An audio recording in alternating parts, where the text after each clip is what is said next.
සතුටින් ඉන්න ඇත්තටම අර මං කිව්වා වගේ මුලින්ම අපිට අවශ්‍ය දේවල් ගැන ලොකු අවබෝධයක් අපි තියෙනවා.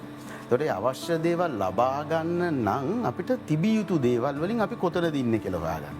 ඒතර අපි මෙතනට යන්න ඕනේ මෙතන ඉන්නේ. ඉතින් ඔකට යන කාල සීමාව අපි යම් කිසි සැකස්මක් හදා ගන්නවා. ඉතින් මේ කාල සීමාවේ අපි ඉන්නවා නම් අපිට මං හිතන්නේ ඔය ආතතිය ඇවිල්ලා අපේ සතුට නැති වෙන්නේ නැහැ.